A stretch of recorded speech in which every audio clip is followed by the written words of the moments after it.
Ya. Assalamualaikum warahmatullahi wabarakatuh. Perkenalkan, saya Rahmat Khalid. Di sini saya akan menjelaskan terkait tugas akhir, ujian akhir praktikum eh, dasar-dasar pemrograman terkait materi record. Jadi tugasnya adalah untuk membuat record dari data mahasiswa yang terdiri dari nama, NIM, dan IP-nya, yang mana itu akan dihitung dari nilai di tiap matkul yang diinputkan. Nah, di sini pertama program diawali dengan judul program underscore judul programnya yaitu UAP underscore record. Kemudian saya gunakan uses CRT dan di sini untuk type-nya di sini akan kita bentuk data underscore MK itu merupakan record yang berisi matkul. Matkul ini bertujuan untuk nama matkulnya disimpan dalam string dan SKS ini jumlah SKS tiap matkul disimpan dalam bentuk integer. Kemudian nilai itu nilai dari tiap tiap matkul akan disimpan dalam bentuk real. Kemudian untuk record yang kedua, jadi akan ada konsep istilahnya record di dalam record lagi.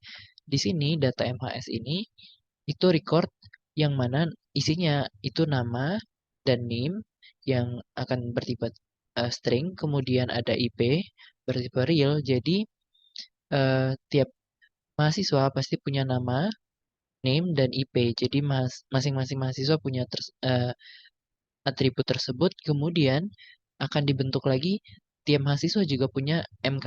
MK ini array dalam bentuk satu dimensi, array atau matriks satu dimensi dari data underscore MK, yang mana data underscore MK ini tadi itu adalah record yang isinya matkul, SKS, dan nilai. Jadi dikelompokkan lagi. Jadi di dalam record ini ada record lagi khusus untuk menangani matkul-matkul, SKS, dan nilainya masing-masing dan itu dibentuk dalam array. Jadi mahasiswa punya satu nama, punya satu tim, punya satu IP, tapi punya nilai eh, tiap MK dan nama matkul masing-masing dan SKS-nya jumlahnya masing-masing. Kemudian eh, variabel globalnya di sini digunakan XY. X ini adalah banyaknya mahasiswa yang akan disimpan nanti. Kemudian Y banyaknya matkul, I dan J digunakan untuk looping, di mana I itu untuk looping dari 1 sampai X sebanyak mahasiswa dan J itu sebanyak matkul 1 sampai Y. Kemudian ada pilih akan dijelaskan di prosedur berikutnya yang akan disimpan dalam bentuk integer semuanya. Kemudian MHS yaitu variabel yang kita bentuk berupa array dari record yang sebelumnya sudah ada yaitu data mahasiswa. Jadi data mahasiswa sendiri sudah merupakan record yang di dalamnya ada array dari tiap matkul. Kemudian data mahasiswa ini kita bentuk lagi, kita panggil di variabel global kita. Jadi MHS merupakan array dari record data mahasiswa. Jadi nanti akan ada di dalam satu matriks akan ada matriks lagi. Nah, kemudian di sini ada A akan dijelaskan berikutnya. Ini adalah array dua dimensi 150 150 bertipe real, kemudian B ini bertipe string dan yang lainnya akan dijelaskan sepanjang prosedur.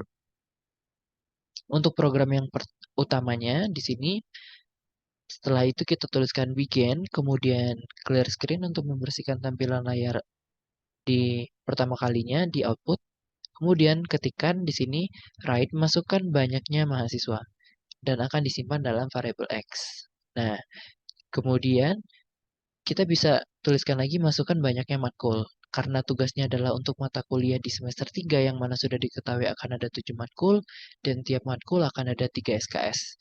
Jadi di sini saya langsung definisikan bahwa Y sama dengan 7. Sebenarnya bisa dituliskan lagi write seperti yang di atasnya, masukkan banyak matkul, kemudian return Y. Tapi di sini saya langsung definisikan Y sama dengan 7, hanya untuk mempermudah saya dalam menghasilkan output nanti dan menginputkan datanya tidak terlalu banyak, jadi tidak perlu menuliskan masing-masing tiap matkul juga.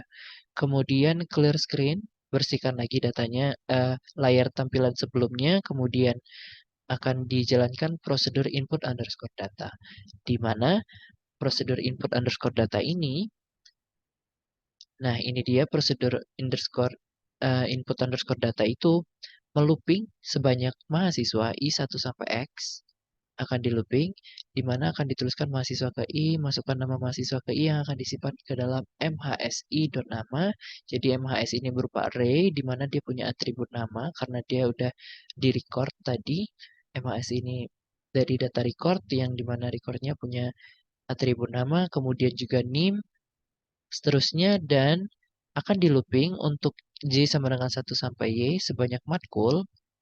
Di sini akan di looping, tuliskan nama mata kuliah ke J, mata kuliah ke J, dan akan disimpan dalam mhsi.mkj.matkul. Jadi matkul tadi tipenya string, itu berisi nama mata kuliahnya ke J. Makanya ada MKJ. MK ke J ini itu adalah atribut di dalam MHS, data underscore mahasiswa tadi, di record. Jadi akan di dalam recordnya itu ada MK ini, di mana MK ini juga record. Di dalam record MK ini ada namanya matkul yang bertipe string. Dan ini diberi tipe matriks, ini juga matriks untuk mempermudah pemanggilan dan penulisannya nanti. Nah, di sini karena saya sudah tahu bahwa di semester 3 akan ada 7 matkul, di mana matkulnya ada Proglin, Mat 2, SMP, Selama 1, Matkeo, Rancap, dan Daspro, maka mhsi.mkj.matkul ini untuk J1 sampai 7 sudah didefinisikan di sini. J-nya 1, J-nya 2 sudah didefinisikan, dan banyak SKS-nya itu akan disimpan di sini. Write-len jumlah SKS akan disimpan dalam mhsi.nama .mkj.sks. Jadi SKS ini tadi jumlahnya SKS tiap matkul dan untuk tiap mahasiswa dalam bentuk integer.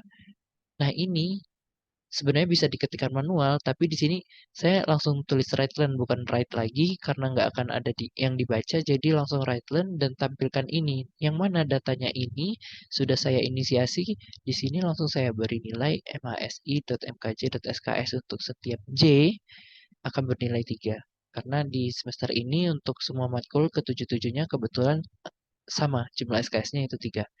Kemudian nilai akan disimpan dalam mhsi.mkj.nilai yang bertipe real. Kemudian akan ada prosedur nilai underscore angka, di mana prosedur ini bertujuan untuk mengubah nilai yang dimasukkan.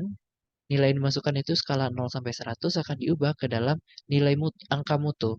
Jadi angka mutunya jika dia 80 sampai 100 akan berangka mutu 4 sesuai ke, nah, ketentuannya ada di sini. Jadi untuk angka mutu, ini angka mutunya jika hurufnya, jika angka mutunya itu, nah, jika kisaran nilai 80 sampai 100 itu huruf mutunya harusnya A, di mana A itu angka mutunya akan bernilai 4. Di sini angka mutu nilainya 4. Kemudian untuk yang 75, besar 75 kurang sama dengan 80 B plus, di mana B plus itu angka mutunya adalah 3,5 dan seterusnya seperti itu. Ketentuannya seperti itu, maka di sini tujuannya untuk mengubah nilai yang dimasukkan dari 0 sampai 100 ke angka mutunya masing-masing sesuai dengan ketentuan tadi. Jadi akan disimpan ke dalam matriks dengan bantuan AIJ, di mana matriks AIJ ini matriks 2 dimensi yang kita buat untuk menyimpan angka mutu tiap matkul untuk tiap mahasiswa. Jadi akan berdimensi 2, I dan J, karena di sini mhsi.mkj itu punya ketergantungan I dan J. Jadi matriks yang kita simpan juga terkait dengan I dan J 2 dimensi.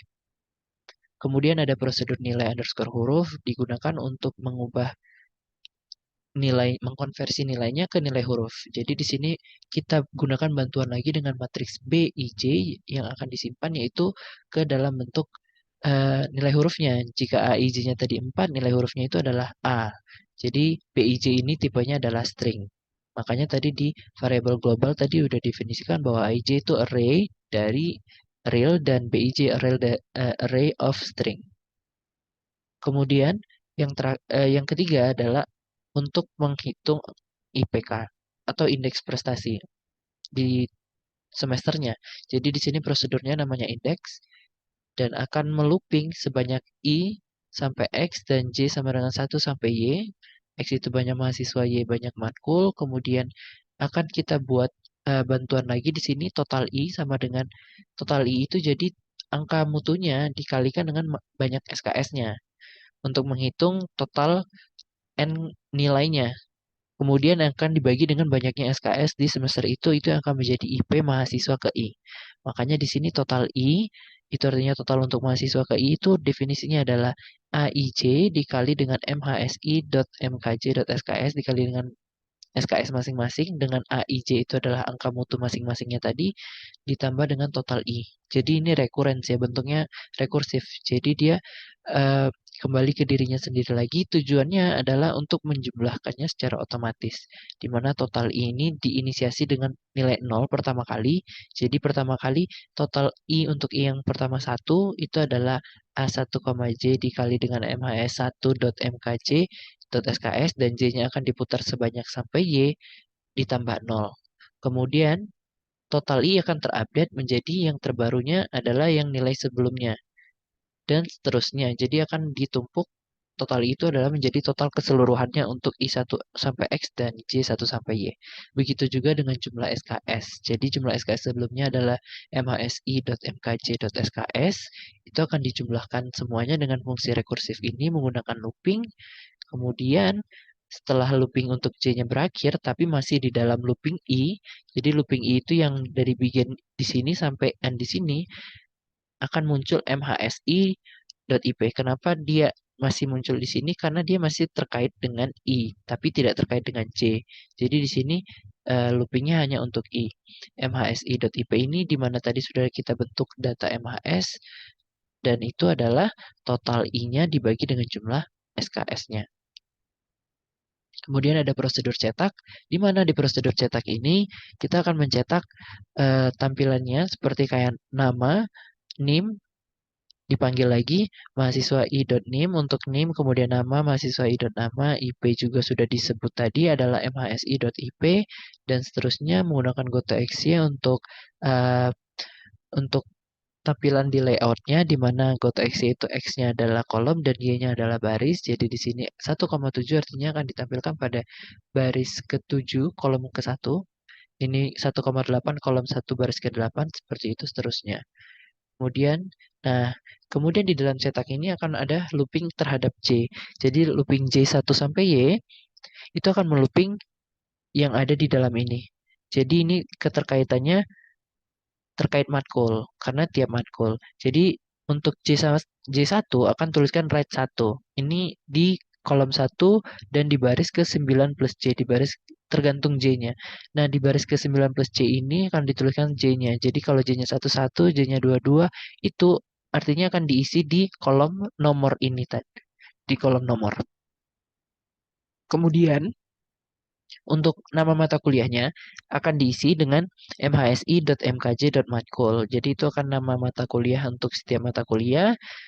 Ini estetikanya saja menggunakan GoToExec dan di sini gunakan tiga itu kalau telah dihitung dari sini sampai sini, kemudian dikurangi dengan length dari mata kuliahnya sendiri, nama mata kuliahnya Proglin dan seterusnya. Tujuannya hanya untuk agar berhentinya pas di sejajar dengan H ini ke bawah. Terus ini ada jumlah SKS-nya tiap tiap J. Jadi tiap matkul yang keberapa SKS-nya berapa. Kemudian di sini ada BIJ nilai hurufnya ini akan diisi di kolom nilai. Kemudian di sini ada write AIJ dikali MHS ini akan diisi di dalam N kali K yang mana akan hanya ditampilkan satu digit di belakang koma saja. Yang IP tadi juga 2 digit di belakang koma. Kemudian seterusnya sampai ke bawah. Kemudian untuk yang jumlahnya itu akan munculkan jumlah SKS-nya dan totalnya itu di kolom N kali K untuk total angka mutu yang dikalikan dengan tiap tiap jumlah SKS masing-masing matkul. Terus di total ke bawah itu akan di hasil akhir jumlah sama dengan untuk kolom N kali K. Kemudian, nah di sini kita gunakan write learn dan read key. Artinya apapun yang saya ketikkan di keyboard nanti akan menghasilkan read key ya. Akan langsung melanjutkan ke clear screen. Jadi akan menghasilkan clear screen sebelum looping ke I berikutnya lagi. Jadi akan hanya menampilkan satu-satu outputnya. Karena kalau langsung ke seluruhan mahasiswa, outputnya akan panjang ke bawah dan kurang enak untuk dilihat. Jadi tampilannya akan satu-satu. setelah saya Ricky. Jadi Ricky itu saya tekan sembarangan akan clear screen kemudian next looping untuk I yang kedua. Nah, di sini ada cetak underscore semua. Prosedur ini sebenarnya bagian atas dari prosedur cetak ini tadi. Jadi di sini kan tidak didefinisikan looping untuk I-nya, tapi di sini didefinisikan looping untuk I-nya di mana itu akan memanggil prosedur cetak itu lagi. Jadi sebenarnya ini bagian atas dari yang ini tadi kalau digabung secara satu kesatuan. Kenapa dipisah? Tujuannya untuk karena tujuannya karena di tugas ini ada untuk pencaharian berdasarkan nama dan NIM, maka ini bertujuan untuk menyingkat penulisan. Jadi cetak underscore semua tetap digunakan karena akan digunakan dalam di program utamanya nanti untuk output yang pertama kali. Jadi akan memang ditampilkan output masing-masing dan sebanyak mahasiswa. Jadi semuanya ditampilkan terlebih dahulu, kemudian baru ketika di pencarian hanya menampilkan mahasiswa yang benar-benar dicari. Jadi itu menggunakan prosedur cetak yang ini karena tidak melooping I sebanyak X. Jadi ini hanya melooping J-nya saja, hanya menampilkan matkulnya saja, tapi tetap di mahasiswa yang sama, mahasiswa yang ke I.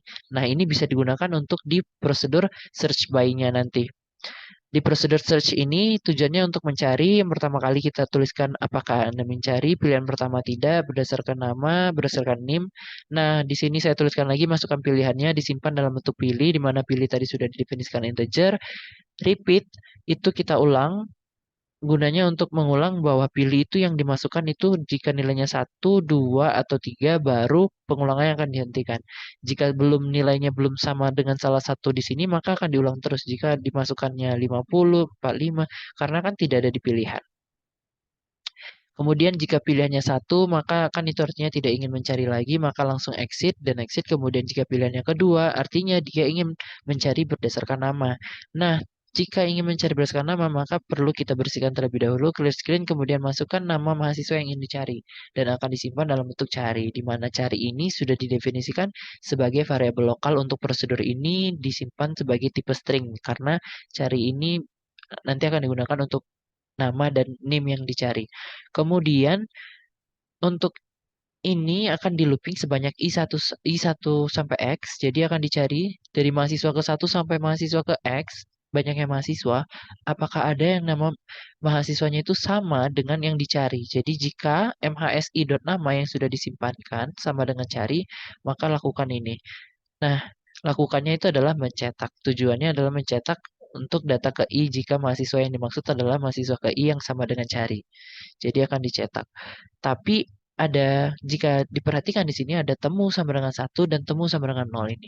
Tujuannya adalah temu sama dengan 0, temu sebelumnya sudah didefinisikan sebagai variabel lokal integer ya di prosedur ini. Kemudian temu diinisiasi sebagai 0 dan temu diberi nilai 1 jika di prosedur ini sudah jika pilihan yang dicari jika ada yang if sudah memenuhi mahasiswa i dot nama sama dengan cari, jadi dia sudah ketemu di data ke i. Jika sama, maka temu akan disimpan sebagai satu. Tujuannya adalah agar tidak ada tumpang tindih ketika kita ingin menuliskan jika data benar-benar tidak ditemukan setelah mencari sebanyak X, makanya di sini dituliskan lagi jika if sama dengan untuk if I sama dengan X, jadi artinya datanya sudah di looping sebanyak X, sebanyak mahasiswa, dan temu sama dengan 0, artinya temunya masih sama dengan 0, belum pernah masuk ke dalam sini. Karena temu akan selalu sama dengan 0, karena temu akan sama dengan 1 jika MHSI dot nama sama dengan cari. Artinya dia sudah pernah ketemu sebelumnya. Jika belum pernah sama sekali dan sudah di looping sampai X, maka baru boleh kita tuliskan data tidak ditemukan. Sebagai contoh, misalkan ada 3 data mahasiswa yang pertama, misalkan mencari namanya dan ditemukan itu di mahasiswa yang pertama. Jadi for I sama dengan 1, dia akan langsung masuk ke bagian yang di sini mahasiswa I dot nama sama dengan cari dan dia akan melakukan ini, akan mencetak di mana cetak itu cetak data ke mahasiswa ke I yaitu mahasiswa pertama dan temu sudah bernilai sama dengan 1. Dan looping belum berhenti karena looping akan di looping sebanyak I1 sampai X. Jadi untuk I yang kedua, dia nggak mungkin masuk ke sini lagi karena hanya akan ada satu saja yang sama, tiap mahasiswa beda-beda datanya.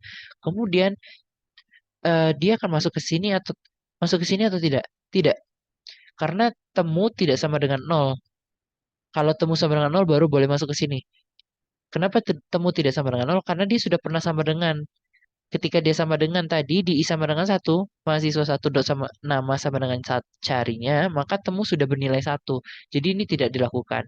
Yang ketiga juga yang ini tidak dilakukan, ini tidak dilakukan. Jadi hanya sekali pencetakan data ditemukan karena sudah ditemukan di mahasiswa yang pertama. Tapi jika benar-benar tidak ada yang ditemukan, maka ini bisa dilakukan. Data tidak ditemukan itu bisa ditulis karena temunya masih sama dengan nol. Jadi idenya seperti itu. Kemudian untuk yang pilihan ketiga itu juga sama persis, hanya saja di sini berdasarkan NIM, jadi kalimatnya di sini masukkan NIM dan akan disimpan dengan variabel cari saja, cari juga, jadi gunakan variabel yang sama saja karena cari juga bertipe string. Kemudian syaratnya juga diganti aja mahasiswa i.nim, bukan nama lagi karena berdasarkan NIM, disimpan dalam NIM datanya tadi, kemudian cari dan prinsipnya sama.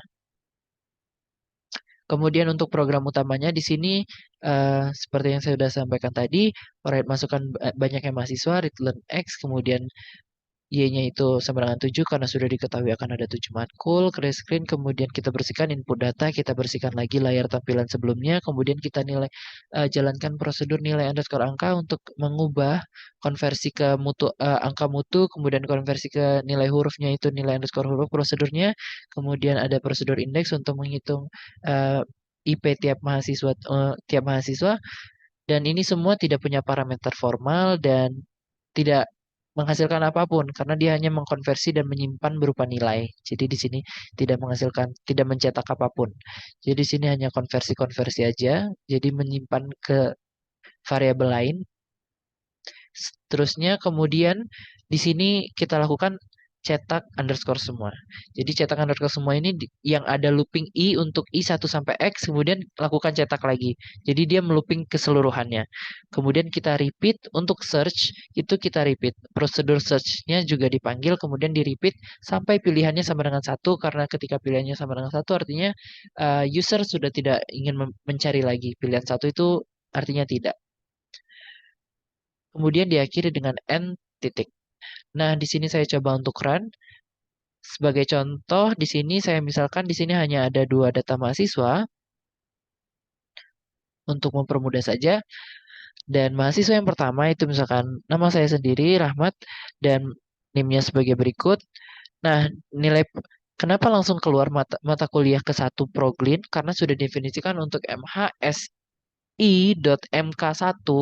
Jadinya untuk setiap mahasiswa, tapi matkul yang pertama itu dot matkul disimpan nama mata kuliahnya Proglin.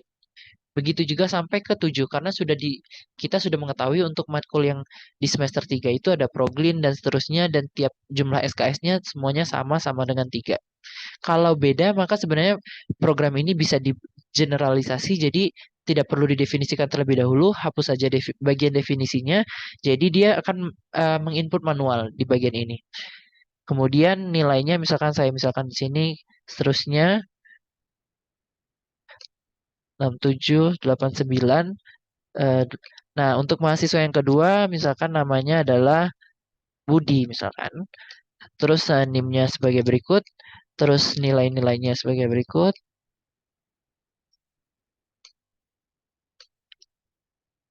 Nah, di sini akan menampilkan output per mahasiswa, KHS tiap mahasiswa satu-satu. Mahasiswa yang pertama, di sini ada Rahmat dengan IP dan lain-lain. Tampilannya seperti ini, jumlah I dan nilai huruf ini tadi akan adalah BIJ, kemudian SKS ini yang sudah disimpan. Terus kemudian ketika saya tekan sembarang di keyboard sembarang key itu akan kayak read key langsung untuk menjalankan yang clear screen baru dia looping untuk i yang berikutnya. Jadi dia satu-satu. Nah, dan karena dicetak underscore semua tadi di prosedur itu diberi delay dulu sebelum looping lagi jadi akan ada delay. Delaynya 500 yaitu 500 milisecond atau setengah detik. Nah, kemudian akan dijalankan prosedur search. Di prosedur search ini misalkan saya ketikkan 2 berdasarkan nama, saya ketik. Nah, pencariannya juga harus persis, besar kecil dan karakternya juga harus persis, baru data bisa ditemukan. Nah, ini tadi jika data sudah ditemukan, dia tidak akan menuliskan bahwa data tidak ditemukan. Jadi tidak akan ada double atau tumpang tindih pernyataan. Jadi jika data sudah ditemukan, nah dia akan di looping, di repeat sampai pilihannya satu. Karena pilihan kita belum satu, dia akan bertanya lagi apakah masih ingin mencari data. Nah, misalkan saya ingin mencari data berdasarkan eh, nama, misalkan, tapi yang untuk Budi. Nah, data ditemukan, terus saya ketik sembarang lagi, saya berdasarkan ini misalkan 3434, ini NIM Budi tadi. Oh, salah lihat saya. Misalkan di sini saya, nah jika tidak ditemukan sama sekali, data dituliskan data tidak ditemukan. Dia sudah melooping dan berusaha mencari, namun tidak ditemukan. Jadi jika I sudah sama dengan X dan temu atau yang variabel bantuannya tadi sama dengan nol, jadi masih sama dengan nol, belum pernah ada yang sama, belum pernah sama dengan satu temunya. Jadi dia dituliskan data tidak ditemukan. Jika misalkan saya tuliskan lagi berdasarkan nama, terus yang Rahmat tadi, kita lihat NIM-nya di sini 34343. Kita coba berdasarkan NIM 34343. Nah, data ditemukan yang mana itu adalah data Rahmat. Nah, ini delay sedikit, ini kendala dari laptop saya. Kemudian jika saya tekan sembarang lagi, kemudian akan diakhiri ketika pilihannya satu. Jadi ketika user memilih satu, tidak ingin mencari lagi, maka program langsung ditutup. Nah, sekian penjelasan saya terkait eh, tugas akhir praktikum, ujian akhir praktikum, pembuatan video mata kuliah dasar pemrograman terkait materi record, pembuatan KHS dengan menggunakan data record untuk mahasiswa di mata kuliah di mahasiswa dengan mata kuliah di mahasiswa semester 3. Saya akhiri, sekian dan terima kasih. Wassalamualaikum warahmatullahi wabarakatuh.